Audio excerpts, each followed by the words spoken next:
अब आगे शंका समाधान शुरू करते हैं। आपके प्रश्न आए हैं मेरे पास बहुत सारे, इनके उत्तर सुनेंगे।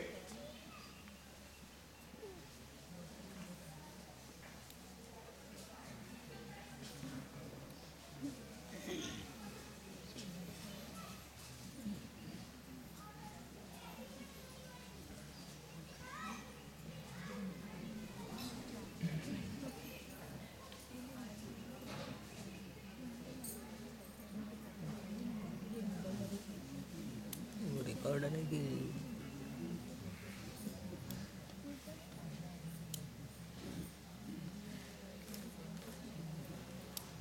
आपका वो भी रिकॉर्डर है।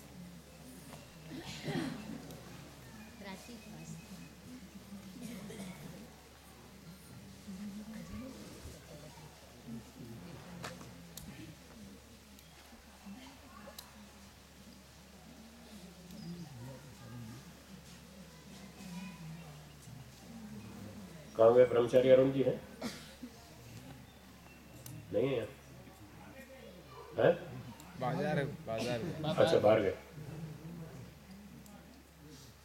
आप देखो अगर कुछ मालूम है।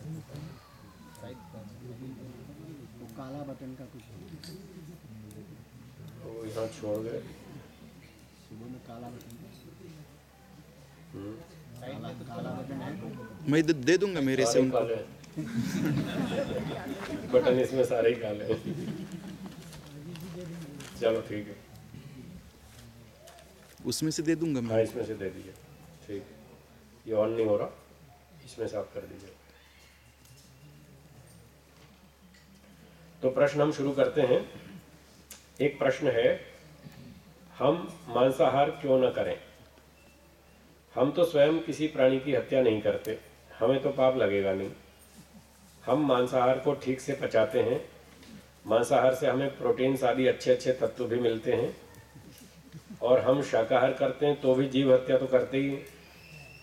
तो हम क्या खाएं क्या ना खाएं इसका निर्णय प्रत्येक मनुष्य ले सकता है। तो आप ईश्वर का दंड दिखाकर डराएं नहीं। बहुत अच्छा प्रश्न है। देखो भाई, आपको डराने से मुझे तो कोई फायदा है नहीं, मुझे कोई इनाम मिलने वाला नहीं है अगर मैं आपको डराऊंगा अभी। तो मैं किसी को डराना नहीं चाहता, डराने के लिए नहीं कह रहा हूँ, ये सच है।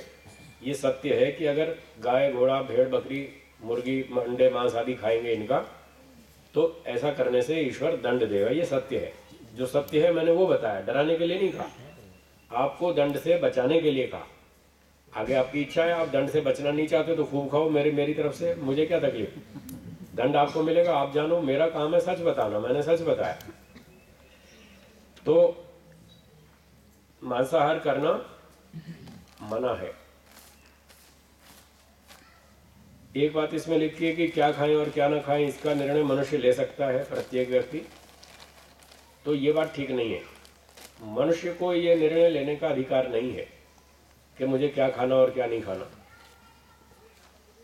आप बाजार से एक मोटरसाइकिल खरीद लाए, मान लीजिए है हीरो होंडा खरीद लाए, उसमें कौन सा फ्यूल डलेगा? पेट्रोल डलेगा, डीजल डलेगा, एलपीजी डलेगी, सीएनजी डलेगी, इसका निर्णय कंज्यूमर करेगा या इंजीनियर? इंजीनियर।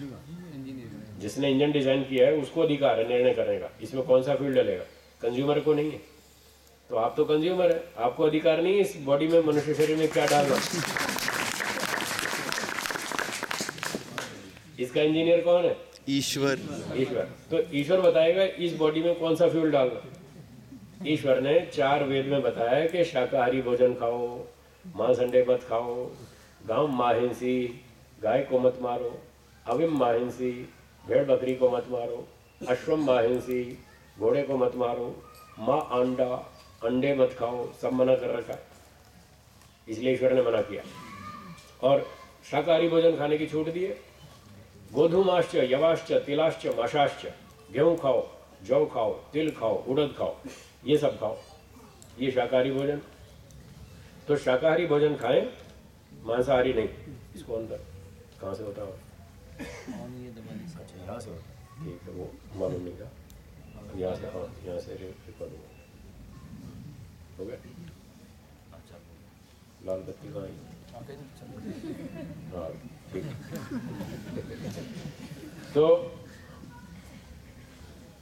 तो वेद में ईश्वर ने मांस अंडे खाने को मना किया है, शाकाहारी भोजन खाने की छूट है, वो खा सकते हैं। और गेहूं खाओ, चना खाओ, ज्वार खाओ, बाजरी खाओ, दूध पियो। अथर्ववेद में लिखा है सम सिंचामी गवाम क्षीरम। ईश्वर कहता है तुम्हारे लिए गाय का दूध देता हूँ, गाय का दूध पियो, दूध पियो, दही खाओ, मक्खन खिलाओ, मक्खन खाओ। पृषदाज्यम, पृषदाज्यम मतलब दही खाओ, घी खाओ, सब छूट है खाने को। तो ये शाकाहारी भोजन खाने की छूट है, मांसाहारी भोजन खाने की नहीं। अब एक बात इसमें कही है कि जो शाकाहार करते हैं तो वो भी जीव हत्या करते ही है, तो इसका उत्तर आ ही गया। ईश्वर ने हमको वनस्पतियों के फल फूल शाक सब्जी खाने की छूट दी है।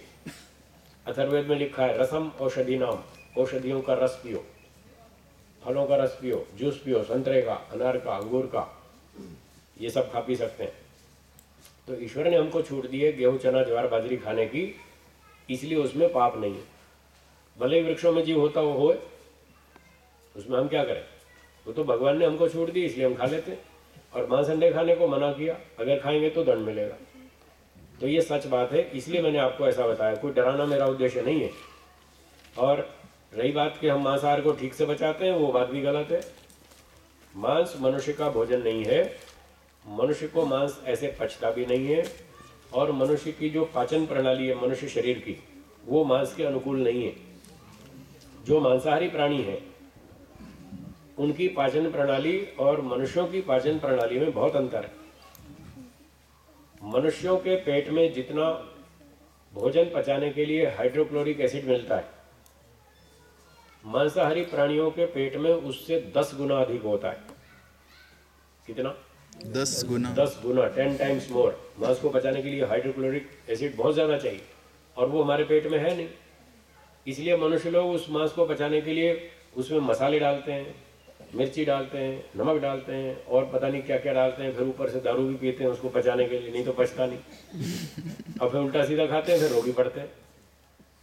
कोई व्यक्ति पूरे जीवन तीनों टाइम सुबह दोपहर शाम मांस खा करके नहीं जी सकता, और शाकाहारी भोजन खा के 80 साल जी सकता है, फर्स्ट क्लास जी सकता है, कोई दिक्कत नहीं। तीनों टाइम मांस खा करके मनुष्य नहीं जी सकता, और शाकाहारी भोजन खा के तीनों टाइम सारा जीवन जी सकता है। हाँ या ना? हाँ। इससे पता चलता है कि मांस मनुष्य का भोजन नहीं है।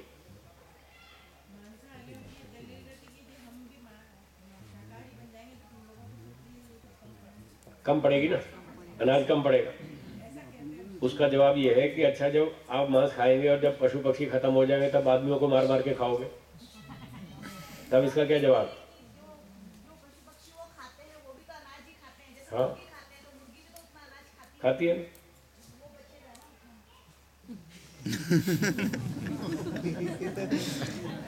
मुर्गी नहीं खाएंगे तो अनाज खाना पड़ेगा ना, तो अनाज कहाँ से आएगा?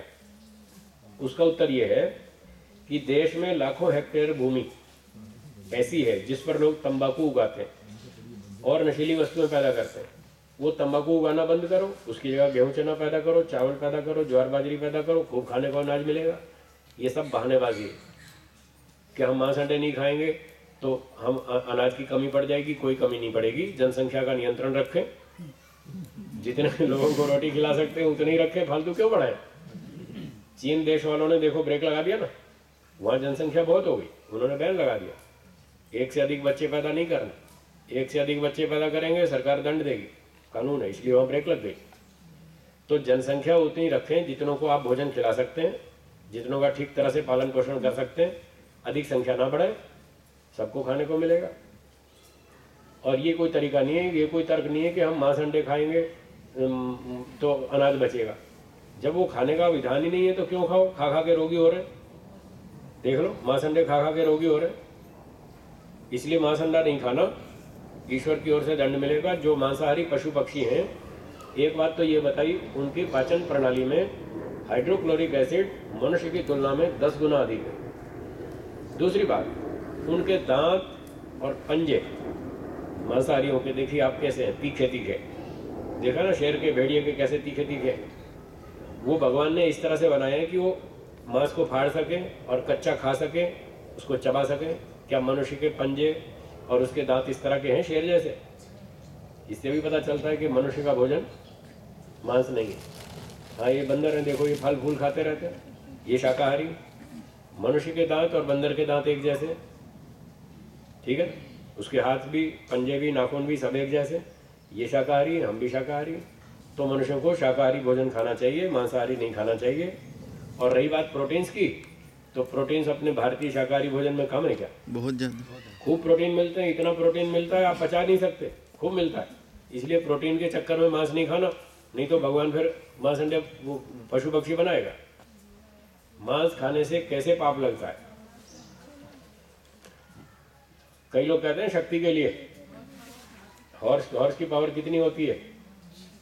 हाथी में कितनी पावर होती है? हाथी मांस खाता है क्या? हाथी में ताकत शेर से ज्यादा होती है। शेर मांसाहारी है और हाथी शाकाहारी है, गैंडा शाकाहारी है, घोड़ा शाकाहारी है। कितने शाकाहारी प्राणी हैं और खूब मजबूत होते हैं, खूब ताकत वाले होते हैं। ऐसी कोई बात नहीं है। और इतिहास ये बताता है, प्रयोग एक्सपेरिमेंट ये बताता है कि जो मांसाहारी प्राणी है उनका स्टेमिना कम होता है, शाकाहारी प्राणी का स्टेमिना अधिक होता है।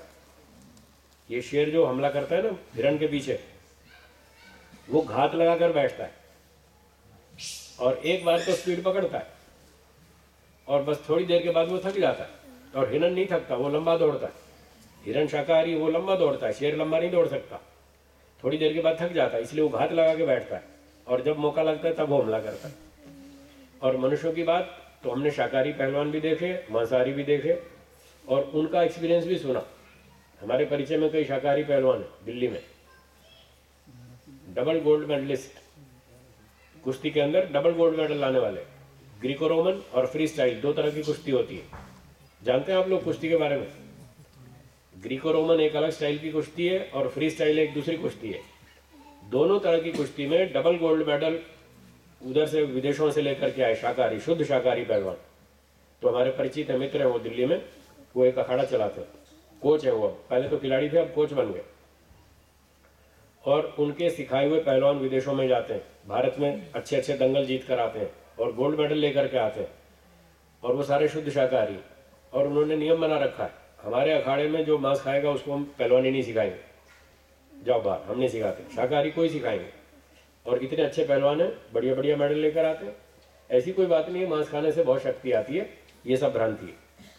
तो रही बात मांस खाने से कैसे पाप लगता है, तो इसका उत्तर दे दिया कि ईश्वर ने कानून मना किया है। आप ईश्वर का कानून तोड़ेंगे तो दंड मिलेगा। रेल में टिकट लेकर यात्रा करनी चाहिए या बिना टिकट? टिकट लेकर। और बिना टिकट चले तो दंड लगेगा कि नहीं? क्यों? कानून तोड़ा आपने। रेल का कानून तोड़ेंगे दंड मिलेगा, बिना टिकट यात्रा करना अपराध है। तो परमात्मा का कानून तोड़ेंगे, मांस अंडे खाएंगे तो दंड मिलेगा। इस तरह से पाप लगता है। अगला प्रश्न है कि मनुष्य में अनेक दोष हैं, परंतु हम अपने दोषों को दोष बिल्कुल स्वीकार नहीं करते। हम किस प्रकार परीक्षा करें कि हम दोषों को पकड़ सकें? कौन से प्रश्न स्वयं को पूछें? वेद आदि सत्य ग्रंथों का स्वाध्याय करने से दोष पकड़ में आ जाते हैं, परंतु हम सब पढ़ नहीं सकते। तो आप सरलतम विधि बताएं। तो दोषों को पकड़ने की विधि यह है, पहले अपनी दिनचर्या बनाएं, टाइम टेबल बनाएं, आपको क्या करना है वो सारा तैयार करें। रात को कितने बजे सोना, सुबह कितने बजे उठना। पहले कानून होगा तो गलती पकड़ में आएगी ना। गलती क्या है? गलती तब पकड़ में आती है जब कानून सामने है। जब कानून ही नहीं है, ट्रेन में बिना टिकट चलो या टिकट लेकर चलो, कोई कानून नहीं, तो टीटी आपको पकड़ सकता है, दंड कर सकता है? जब कानून ही नहीं तो दंड काएगा। जब कानून बना दिया जाए कि बिना टिकट चलोगे तो अपराध है, ये कानून बना दिया, अब जो बिना टिकट चलेगा अब उसको पकड़ के दंड दे सकते हैं। तो पहले कानून बनाओ कि हमको करना क्या। 10 बजे रात को सोना, 10 नहीं तो 10:30, 10:30 नहीं तो 11 तक सो जाए। जो विद्यार्थी हैं स्कूल में पढ़ते हैं वो 10 बजे सो सकते हैं, उनको 11 तक नहीं जागना, टीवी नहीं देखना, कंप्यूटर पे नहीं बैठना, पढ़ाई नहीं करनी। पढ़ाई करो तो सुबह उठ के करो या दिन में करो, रात को देर तक पढ़ने के लिए नहीं जागना। एक वाक्य अंग्रेजी का, अर्ली टू बेड, बोलिए। Early to bed, early to rise early to rise makes a man makes a man healthy, wealthy and wise. healthy, wealthy and wise. सुना है कभी? हाँ, सुना है ना? लेकिन प्रैक्टिकल उल्टा।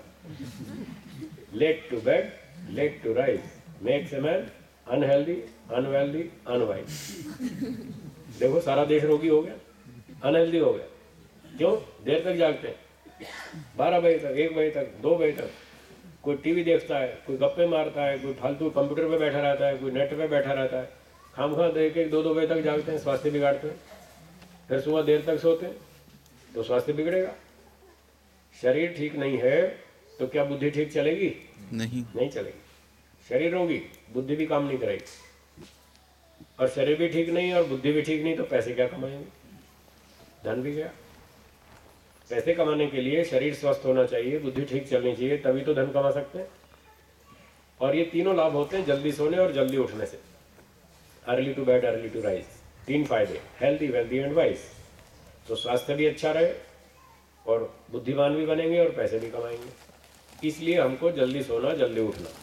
विद्यार्थी तो 9-10 बजे सो जाए, और जो दुकान वाले, ऑफिस वाले, व्यापारी या दूसरे काम करने वाले गृहस्थ लोग हैं वो कोशिश करें 10 बजे सोने की, नहीं तो 10:30, नहीं तो अधिकतम 11। इससे ज़्यादा लेट नहीं हो, नहीं तो स्वास्थ्य बिगड़ेगा। सुबह उठने का समय 4 बजे, 5 बजे। 6 घंटे 7 घंटे सोना चाहिए एक दिन में। जिनको दिन में 1 घंटा सोने को मिलता है वो रात को 6 घंटा सोए। दिन में नहीं मिलता तो रात को 7 घंटा पूरा कर ले। 10 से 5 तक 7 घंटे पूरे, 11 से 6 बजे तक। तो 11 तक सो जाए, अधिकतम 6 तक उठ जाए। 6 के बाद नहीं सोना, नहीं तो स्वास्थ्य बिगड़ेगा। तो इस तरह का टाइम टेबल बनाए, कितने बजे सोना, कितने बजे उठना, फिर व्यायाम करना। ये सारी दिनचर्या में टाइम टेबल में लिखें। कुछ कुछ व्यायाम करना, जितना जिसको सूट करता है, जैसा भी अपनी स्वास्थ्य के अनुकूल, शक्ति के अनुकूल कुछ ना कुछ व्यायाम अवश्य करें। तो व्यायाम करना, फिर स्नान करना, ईश्वर का ध्यान करना, हवन करना, स्वाध्याय करना, और कोई आसपास अवसर हो तो सत्संग करना, कोई विद्वान मिलता हो तो, नहीं मिले तो स्वाध्याय तो जरूर करें। और फिर अपना जो भी दिनचर्या है, नाश्ता और ऑफिस जाना, स्कूल जाना, जो भी, और शाम को लौट के आए तो उसके बाद भी फ्रेश होकर के अपना ध्यान करना, फिर अपना भोजन करना, फिर घर की पूछताछ करना, घर में क्या समस्या है, आज दिन में कौन कौन आया, क्या गड़बड़ हुई, क्या कठिनाई, जो भी बात है उसको ठीक करना, सुलझाना।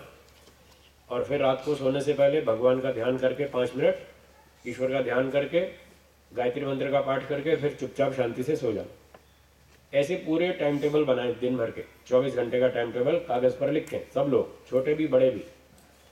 और फिर उसमें से देखें हमने कौन सा नियम तोड़ा। अब पता चलेगा क्या गलती हुई।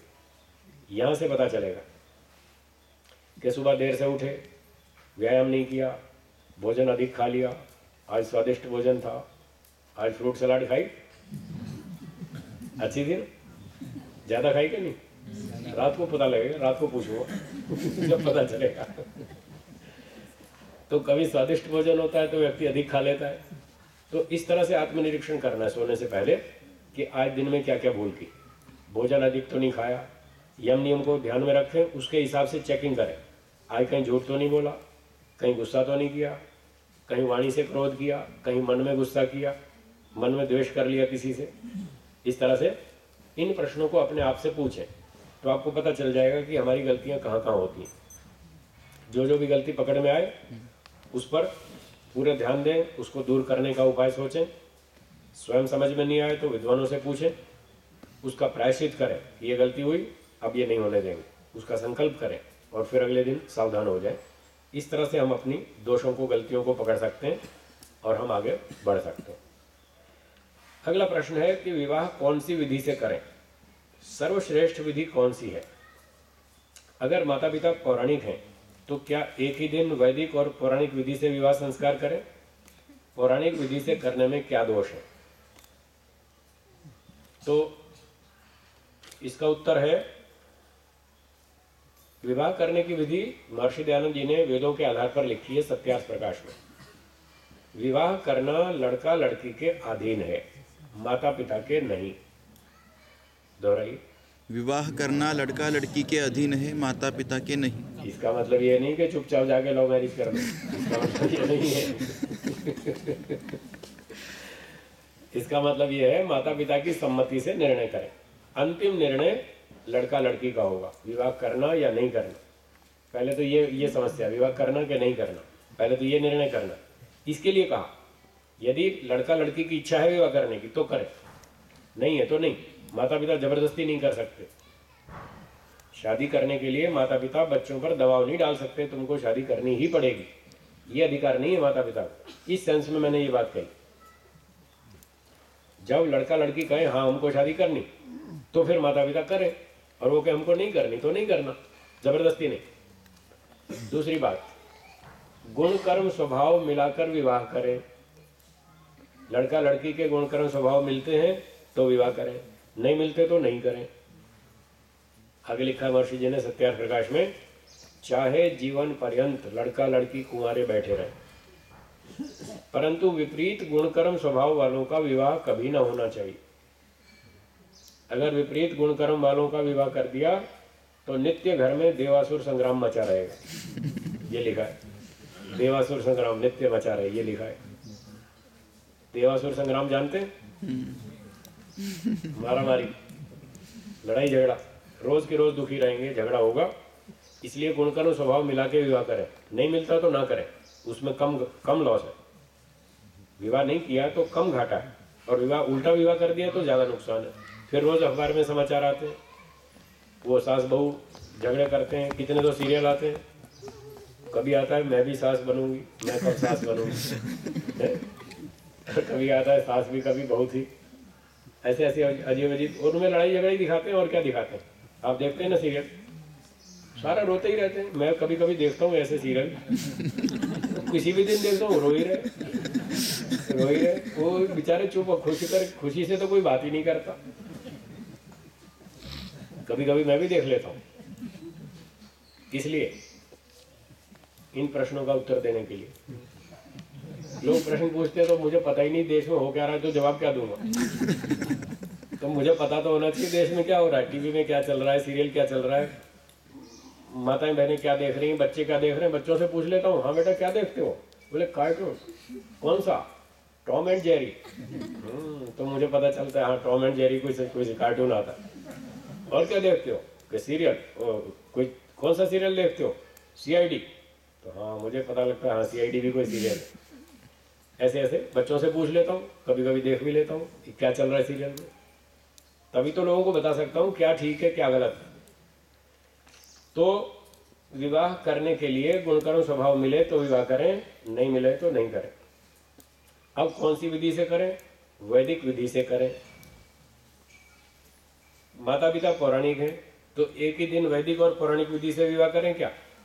न, एक ही विधि से करो, दो से नहीं। एक ही विधि से करो, वैदिक से करो, पौराणिक से नहीं। अगर एक पक्ष पौराणिक वाला है, दूसरा पक्ष वैदिक वाला है, तो इसका मतलब गुणकर्म स्वभाव नहीं मिला, तो विवाह करना ही नहीं। फिर विवाह नहीं करना। करना है तो ढंग से करो, वैदिक विधि से करो, झगड़ा नहीं करना, प्रेम से करना है, गुणकर्म स्वभाव मिला के विवाह करना है। कई लोग क्या गलती करते हैं, आर्य समाजी परिवार की बेटी पौराणिक परिवार में भेज देते हैं, वहां पर समस्या खड़ी होती है, क्योंकि यहाँ गुणकर्म स्वभाव नहीं मिलाया गया।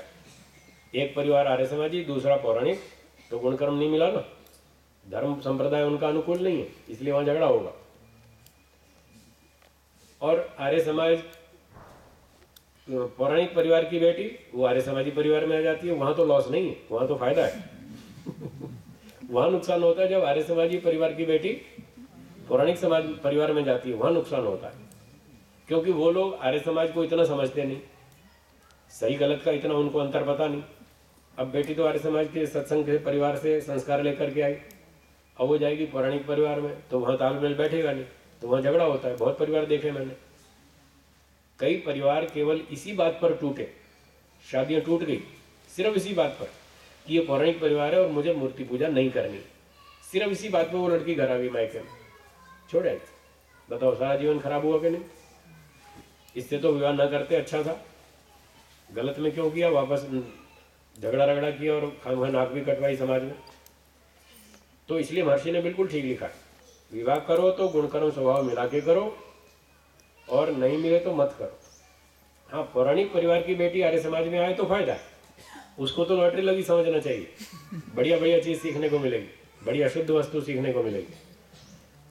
तो इस प्रकार से गुणकर्म मिला के फिर विवाह करना चाहिए। अगला प्रश्न, मोक्ष प्राप्ति की अभी हमारी योग्यता नहीं है, लेकिन इस संसार में हम कैसे सुख से रह सकें वो बताने की कृपा करें। तो वही तो बता रहा हूं मैं सुबह से, अपना टाइम टेबल बनाओ। सुबह से मैंने यही बताया, 4 आश्रम 4 वर्ण। वो तो जब सन्यासी बनेंगे वो तो बहुत दूर की बात है। अभी आप कौन से आश्रम में? गृहस्थ। बड़े लोग लगभग गृहस्थ में, कुछ बच्चे हैं वो भी तैयारी कर रहे हैं गृहस्थ की, कुछ नए नए एंट्री मारी है। तो अधिकतर लोग गृहस्थ में है, तो उनके लिए नियम बताया, अभी जो बताया 24 घंटे का टाइम टेबल बनाए और ये सारे कार्यक्रम अपने घर में चलाएं। हवन करना, ध्यान करना खुद भी करें और बच्चों को भी सिखाएं। जो व्यक्ति जहां से खड़ा है वहीं से उसकी यात्रा आगे चलेगी। ठीक है, आपको पहुंचना है दिल्ली, कल्पना करते हैं दिल्ली पहुंचना। एक व्यक्ति बंबई में खड़ा है, एक सूरत में खड़ा है, एक बड़ौदा में खड़ा है, एक कोटा में है राजस्थान में। तो उनकी यात्रा कहां से शुरू होगी? वहीं से। जहां वो खड़े वहीं से तो चलेंगे। तो हमें मोक्ष की यात्रा करनी है, मोक्ष हमारा लक्ष्य है। जो ब्रह्मचर्य आश्रम में है उसकी यात्रा वहां से चलेगी, जो गृहस्थ में है उसकी आगे वहां से चलेगी, जो वानप्रस्थ में उसकी वहां से आगे चलेगी, जो सन्यास में उसकी वहां से चलेगी, जो शूद्र है उसकी वहां से आगे चलेगी, ब्राह्मण बनना है, जो वैश्य है वो और आगे चलेगा, ब्राह्मण बनेगा, जो क्षत्रिय है वो भी ब्राह्मण बनेगा। जो जहां खड़ा है वहीं से आगे यात्रा चलानी है। तो यदि आप वर्णों में वैश्य हैं तो ब्राह्मण बनने का प्रयास करें, विद्या पढ़ें, विद्या का अभ्यास करें, धीरे धीरे उसको विकसित करें। क्षत्रिय है तो भी ब्राह्मण बनने का प्रयास करें, ब्राह्मण है तो और अपनी विद्या को ऊंचा चमकाएं और बढ़िया तपस्या करें, मेहनत करें, तो और अच्छे ऊंचे ब्राह्मण बने। इस तरह से। और आश्रम में बता ही दिया, गृहस्थ में तो आगे वानप्रस्थ की तैयारी करें, और वानप्रस्थ में 2 4 5 साल 10 साल तपस्या कर ली और आपको अच्छा ऐसा लगता है कि अब मेरा वैराग्य अच्छा ऊंचा हो गया, तो फिर संन्यास ले। अगर नहीं है योग्यता संन्यास की तो वानप्रस्थी बने रहें, तैयारी करते रहें। इस तरह से करना चाहिए। एक प्रश्न आया, लड़का और लड़की के गुणकर्म स्वभाव कैसे देखते हैं, मतलब कैसे मिलाए जाए?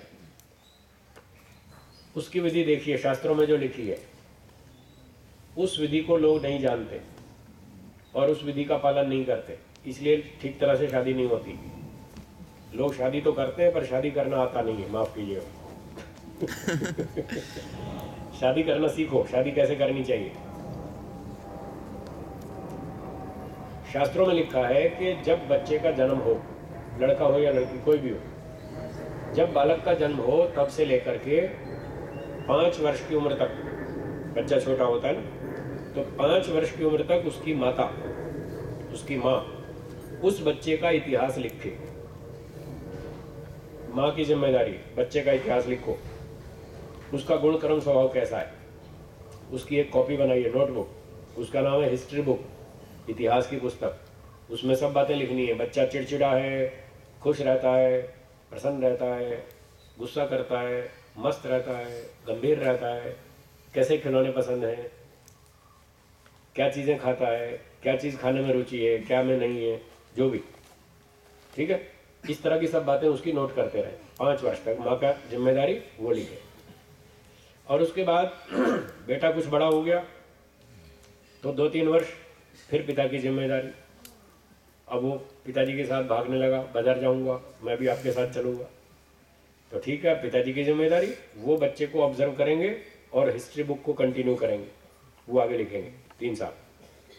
8 साल की उम्र में उसको गुरुकुल भेज देना, पुराने नियम से उसको गुरुकुल भेज देना, तो उसकी हिस्ट्री बुक भी उसके साथ भेज देनी गुरुजी के पास। अब गुरुजी की जिम्मेदारी, वो उसके हाथ रहेंगे और उसको ऑब्जर्व करेंगे और उसका गुण कर्म स्वभाव सारा लिखेंगे। लड़कों को अलग गुरुकुल में, लड़कियों को अलग गुरुकुल में। दोनों के शिक्षा संस्थान दूर दूर, कम से कम 10 किलोमीटर का अंतर दोनों में, इतनी दूरी पर होने चाहिए दोनों के अलग अलग, सेपरेट एजुकेशन, को एजुकेशन नहीं। आजकल को एजुकेशन चलती है ना, ये सब गलत, इसके दुष्परिणाम है। वो आप भी जानते हैं, देशी विदेशी सब लोग जानते हैं। तो वेदों के अनुसार शिक्षा अलग अलग, और दोनों की हिस्ट्री बुक दोनों के गुरुजी के पास, लड़कों की लड़कों के पास, लड़कियों की लड़कियों के गुरुजी के पास। अब जब तक पढ़ाई चलेगी उनकी, तब तक उनके गुरुजी लिखेंगे। जब पढ़ाई पूरी हो जाए तब उन लोगों से पूछा जाएगा, बोलो भाई शादी करनी कि नहीं करनी। सबको कंपलसरी नहीं है, शादी करना फर्जियात नहीं है, उसकी चॉइस है, पूछना पड़ेगा करनी कि नहीं। तो 10,000 ब्रह्मचारियों को पूछेंगे शादी करनी कि नहीं, तो उसमें से 5, 10, 20 तो ऐसे निकल आएंगे, वो कहेंगे नहीं हमको नहीं करनी, ठीक है तुम यहीं रहो, उनको घर नहीं जाना। जो कहते हैं हमें ब्रह्मचारी रहना है, उनको घर नहीं जाना, वो गुरुकुल में ही रहेंगे और अपने आगे वैराग्य की सन्यास की तैयारी करेंगे, वो घर नहीं जाएंगे। 20 लोगों ने कहा हम ब्रह्मचारी रहेंगे, 10,000 में से 20 माइनस करो, कितने बचे? 9,980। 9,900। वो लोग कहते हैं हमको शादी करनी। तो अब उनकी हिस्ट्री बुक मंगाएंगे, लड़कों की भी और लड़कियों की भी। अब उसको पढ़ पढ़ करके मिलाएंगे। आजकल जो लोग जन्म पत्री मिलाते हैं, देखा है ना, मिलाते हैं जन्म पत्री, उसमें कुछ नहीं लिखा, वो सब नाटक है, सब झूठ है। उसमें काली पीली लकीरें मार के 4, 5, 6, 7, 2, 3, 5, 8 आंकड़े लिख देते, इसमें कुछ नहीं लिखा। इस हिस्ट्री बुक में लिखा है लड़के का और लड़के का गुण कर्म स्वभाव, बचपन से लेकर के अब तक का, वो चीज़ मिलाने की। हाँ जी बोलो, समझ में आया? गुण कर्म स्वभाव कैसे मिलाते हैं बोलो। आजकल ये कोई मेहनत करता है? ये इतनी मेहनत कोई नहीं लिखता। अब जब इतनी मेहनत करते ही नहीं, किसी को पता ही नहीं लड़के के गुण कर्म कैसे हैं, लड़की की रुचि कैसी है, लड़का फैशनबाज है, लड़की धार्मिक है, दोनों को भिड़ा दिया तो रोज लड़ाई होगी। शादी के बाद पत्नी कहेगी मैं तो सत्संग में जा रही हूँ, पति कहेगा मैं पिक्चर में जा रहा हूँ। कैसे बात बनेगी? वहाँ ऐसा नहीं चलता। शादी के बाद दोनों को इकट्ठे जाना, पिक्चर जाना हो तो भी इकट्ठे और सत्संग में जाना हो तो भी इकट्ठे, अलग अलग नहीं जाना, फिर साथ में रहना। उसमें ऐसा नियम है गृहस्थ का। एक दूसरे की सम्मति से काम करना, झगड़ा नहीं करना। पति पत्नी मिलकर के विचार करके कोई भी निर्णय लेवें और फिर उस काम को करें जिसमें दोनों की सहमति हो, वो काम करना, अलग अलग विचार नहीं। जिस घर में ये विचार मेल नहीं है वहां पर झगड़ा होगा। और गृहस्थ आश्रम झगड़ा करने के लिए नहीं है, इसलिए है निर्माण बताया था ना, भूल गए? प्रयोगशाला है, सुख दुखों संसार की के सुख दुख का परीक्षण करने की प्रयोगशाला है। तो वहाँ प्रयोगशाला है, वहाँ परीक्षण करना है और देखना है कि कितना सुख और कितना दुख। तो मिलजुल करके रहें, दोनों व्यक्ति एक विचार करें, एक निर्णय करें और फिर उस काम को करें। जिसमें पत्नी सहमत है और पति सहमत नहीं है वो काम मत करें। ब्लड ग्रुप भी मिला सकते हैं और आजकल तो ब्लड टेस्टिंग और ये सारी मेडिकल चेकअप भी होना चाहिए शादी से पहले, ठीक है ना। आजकल वो थैलेसीमिया और एड्स और स्वाइन फ्लू, पता नहीं बर्ड फ्लू, क्या क्या समस्या है आजकल, वो सब भी मिलाना चाहिए। गुण कर्म स्वभाव में ये भी आता है। मेडिकल चेकअप होना चाहिए दोनों का, कहीं ऐसे ऐसे रोग ना हो, दोनों का शरीर ठीक स्वस्थ होना चाहिए तो विवाह करें। तो ये सारा गुण कर्म मिलाएं और जब ये नहीं लिखते तो अब लिखना शुरू करें। अभी जिनके अब नए नए प्रवेश हो रहे हैं गृहस्थ में, हो गए या होने वाले हैं, वो लोग अब इस विधि को जान लें और इस विधि का लाभ उठाएं। जब आपके बच्चे हो जाएं तो उन बच्चों का इतिहास लिखना शुरू करें। 20 साल बाद आपको इसका लाभ मिलेगा और नहीं लिखेंगे तो फिर लाभ नहीं मिलेगा। ये लड़ाई झगड़े चलते ही रहेंगे। तो झगड़ों से बचने का, ठीक तरह से जीने का, गृहस्थ को अच्छा बनाने का ये तरीका है। इतनी मेहनत करने के बाद, गुणकर्म स्वभाव लिखने के बाद और गुणकर्म मिला के फिर शादी करने के बाद भी, उसके बाद भी घर में झगड़ा होगा। फिर भी झगड़ा होगा। महर्षि दयानंद जी लिखते हैं, गुणकर्म स्वभाव मिलाकर के विवाह करें तो इससे घर में आपस में विरोध कम होता है। होता तो है, शादी बराबर झगड़ा। झगड़ा तो होना ही है, ये तो पहले से दिमाग बना के चला। झगड़ा तो होना निश्चित है। क्यों निश्चित है? उसका कारण सुनिए। बिल्कुल सिंपल बात है, लॉजिकल बात है, समझ में आएगी आपको। शादी करेंगे तो झगड़ा तो होगा। क्यों होगा? उसका कारण ये है, प्रश्न मेरी तरफ से, क्या दुनिया में कोई भी दो व्यक्ति ऐसे मिल जाएंगे जिनके विचार 100% एक जैसे हो? नहीं मिलेंगे ना। तो बस जहां जहां विचारों में टक्कर है वहां लड़ाई होगी। फिर चाहे वो दो व्यक्ति कोई भी हो, पति पत्नी हो, दो सगी बहनें हो, दो सगे भाई हो, भाई बहन हो, दादा दादी हो, चाचा चाची हो, राजा प्रजा हो, गुरु शिष्य हो, कोई भी हो, किन्हीं भी दो व्यक्तियों के विचार 100% एक समान नहीं हो सकते। जहां जहां विचारों में टकराव वहां वहां झगड़ा, इसलिए झगड़ा तो होगा। उस झगड़े से बचने का ही रास्ता है, मोक्ष में जाओ वहां कोई झगड़ा नहीं, वहां मस्त, कोई समस्या नहीं, कोई किसी का बंधन नहीं, कोई किसी का तनाव नहीं, कोई टेंशन नहीं, कोई आक्रमण नहीं, कोई कुछ नहीं। इसलिए पूरी जगह सुरक्षित केवल मोक्ष है। मुझे ये बात समझ में आ गई, इसलिए मैं मोक्ष में जा रहा हूँ। आपको चलना हो तो स्वागत है जी। कब आना पड़ेगा? वो तो बहुत टाइम है, तब तक तो मजा करेंगे, तब तक तो आनंद लेंगे ना मोक्ष में, बहुत लंबा टाइम है। आप दोपहर में रोटी खाते खाते क्यों खाते हैं? शाम को भूख नहीं लगेगी? शाम को भूख लगेगी कि नहीं? तो आपने दोपहर में भूख लगी तब खाना खाया, आपको पता था शाम को फिर भूख लगेगी और फिर खाना बनाना पड़ेगा, तो भी आपने बनाया कि नहीं? आप ये सोचकर दोपहर का खाना नहीं छोड़ देते कि शाम को तो भूख फिर लगेगी, फिर क्यों खाएं? आप ऐसा नहीं समझते।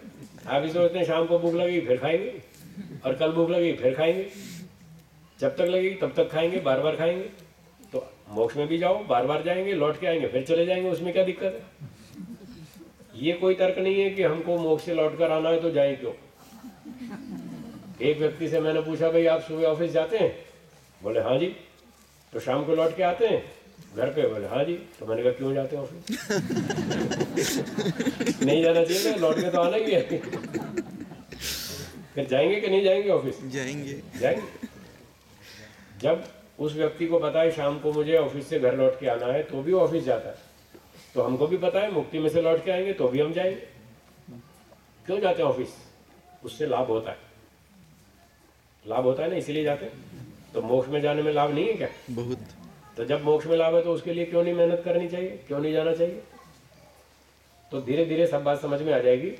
हमने इस पर लंबा चिंतन किया और वेद पढ़े, दर्शन पढ़े, गुरुजनों के आशीर्वाद से हमको ये बात समझ में आ गई कि मोक्ष में ही जाना उत्तम है, वही सबसे अच्छी जगह है, इससे बढ़िया कोई जगह नहीं है, वहीं पर पूरी सुरक्षा है और कहीं भी पूरी सुरक्षा नहीं है। इसलिए मैं मोक्ष में जा रहा हूँ, इसीलिए मैंने संन्यास लिया। ये संन्यास लिया ना मोक्ष में जाने के लिए। इसलिए आपसे भी बार बार कहता हूँ, संन्यास की तैयारी करें। मेरा भाषण सुनकर कल ही घर छोड़ के नहीं भाग जाना। हाँ, कभी जोश आ जाए कि हम तो सन्यासी बनेंगे, ऐसा नहीं करना। सन्यासी बनना मजाक नहीं है, आसान नहीं है, बहुत कठिन है। तपस्या का काम है, विद्या चाहिए, वैराग्य चाहिए, उसके बाद सन्यास। पर तैयारी तो शुरू करो, सोचना तो शुरू करो। आपका बेटा छोटा है, 6 साल का, 7 साल का, आप उससे पूछते हैं बेटा क्या बनोगे? वो कहता मुझे पता नहीं। तो आप उसके मुंह से बुलवाते हैं, बोलो मैं डॉक्टर बनूंगा। वो कहता हाँ मैं डॉक्टर बनूंगा। हाँ बेटा तुम क्या बनोगे? बोलो मैं पायलट बनूंगा। वो कहता हाँ मैं पायलट बनूंगा। उसको पता है पायलट क्या होता है? उसको नहीं पता क्या होता है, पर आप रटवाते हैं और वो रट लेता। उसको नहीं पता। ऐसे ही मैं आपको रटवा रहा हूँ, कहाँ जाओगे? बोलो मोक्ष में जाएंगे। आपको पता नहीं मोक्ष क्या होता है, पर रटो तो सही। पहले तो रटना ही पड़ेगा। जिसको आप बता रहे हैं कि तुम डॉक्टर बनोगे, वो कब डॉक्टर बनेगा? 20 साल के बाद, 25 साल के बाद। कोई अभी थोड़ी डॉक्टर बनेगा। और उसको लेसन तो पढ़ाना ही पड़ेगा ना। जैसे आप बच्चों को लेसन पढ़ाते हैं कि हम डॉक्टर बनेंगे, हम पायलट बनेंगे, हम वकील बनेंगे, हम साइंटिस्ट बनेंगे, ऐसे ही हम लोगों को लेसन रटाते हैं, रटो हम मोक्ष में जाएंगे, हम सन्यासी बनेंगे, हम ब्राह्मण बनेंगे। जब बनेंगे तब बनेंगे, अभी तो तैयारी तो करो, रटो तो सही। तो इस तरह से हमको चलना है। तो मोक्ष में जाने के लिए जब योग्यता बनेगी तब बनेगी। अब क्या करना? अब आपको बताया इस तरह से करना। अगला प्रश्न है, क्या हमें हिप्नोटिज्म द्वारा इस जन्म में हमारे पिछले जन्म के बारे में ज्ञान हो सकता है? वो आजकल एक सीरियल आता है ना, राज पिछले जन्म का, देखते हैं आप? गड़बड़ है, मत देखा करो, घोटाले वाली चीज है। पिछले जन्म को जानने की कोशिश नहीं करें, उसमें लाभ नहीं है, नुकसान है। क्या नुकसान है? वैसे तो ज्ञान होता नहीं है, ये सब नाटक है जो दिखाया जा रहा है, ये सच बात नहीं है। पिछले जन्म को आप जानने की कोशिश करेंगे और मान लो आपको याद आ भी गया तो आपकी समस्या खड़ी हो जाएगी। कैसे हो जाएगी? एक दृष्टांत से आपको समझ में आएगा। वो हमारे रिलायंस वाले सेठ कौन थे? धीरू भाई अंबानी। हजारों करोड़ कमाए उन्होंने, अवसान हो गया, चले गए। अब उनका दूसरा जन्म हो गया। कल्पना करते हैं उनका अगला जन्म हो गया तमिलनाडु में, और अब उनकी उम्र 7-8 वर्ष हो गई, ठीक है। और अचानक उनको याद आ गया, अरे मैं तो पिछले जन्म का धीरू भाई हूँ। ये रिलायंस कंपनी तो मेरी खड़ी हुई है, ये नारा तो मैंने दिया था, कर लो मुट्ठी, क्या कर लो दुनिया मुट्ठी में, ये तो मैंने बनाई थी कंपनी। मान लो उसको याद आ जाए 7-8 साल के बच्चे को, और वो चला आए यहाँ बम्बई में और अनिल और मुकेश अंबानी से कहे बेटा मैं तुम्हारा बाप हूँ पिछले जन्म।